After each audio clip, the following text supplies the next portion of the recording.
كل يوم يجيني صديق جعيد يقول لي انا تعبان وانا متضايق وانا مخنوق وانا مش عارف اعمل ايه وحاسس دماغي مصدع، وكل يوم يجيني يقول لي اديني برشام الصداع، كل يوم على نفس النظام ده.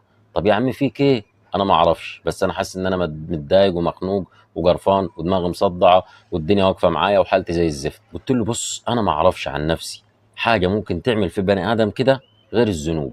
فانت شوف في ذنب انت بتعمله في حياتك هو اللي مخليك في الحاله اللي انت فيها دي. فقال لي بس انا ما فيش حاجه بعملها يعني توصلني للمرحله دي. قلت له لا، في ذنوب ممكن توصلك للمرحله دي واكتر. قال لي طب انت صديقي المقرب واللي تعرف عني كل حاجه، لو شايف فيا حاجه غريبه قول لي عليها.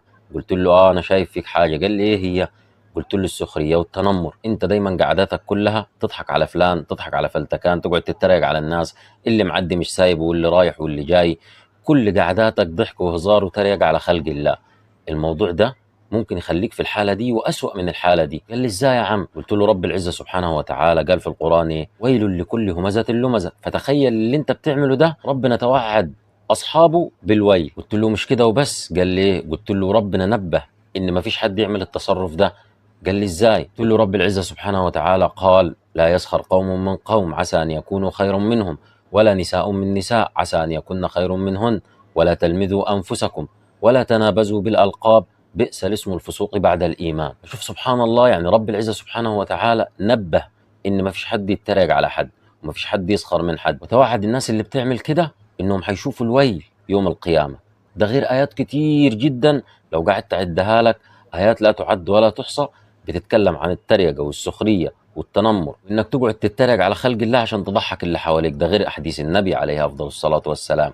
فشفت الموضوع اللي انت بتعمله كبير ازاي؟ وزي ما رب العزه سبحانه وتعالى قال تعالى ولا تطع كل حلاف مهين هماذ مشاء بنميم. قال رسول الله صلى الله عليه وسلم صل عليه لا تظهر الشماتة بأخيك فيرحمه الله ويبتليك. فممكن يكون سبب اللي انت فيه ده بسبب اللي انت بتعمله ده، لان اللي انت بتعمله ده ذنب عظيم جدا عند رب العزة سبحانه وتعالى. وقلت له بطل اللي انت بتعمله ده وجرب وشوف، لو لقيت الدنيا ارتاحت معاك والامور استقرت وامورك بقت متيسرة وتمام، يبقى انت كان بسبب الذنب اللي انت بتعمله ده. فاحنا دلوقتي في فترة التجربة، فان شاء الله باذن الله هو يبطل العادة السيئة دي، وان شاء الله باذن الله اموره تتيسر وتبقى في احسن حال. فلو عندك حد فيه العادة السيئة دي شير له الفيديو ده، لعل وعسى تكون سبب في انه يبطل العاده السيئه دي. وان شاء الله باذن الله صديق جعيدي اول ما يخف من العاده السيئه اللي هو بيعملها دي واموره تستقر ويبقى في احسن حال، هعمل فيديو اطلع اقول لكم ان هو بقى 100 100.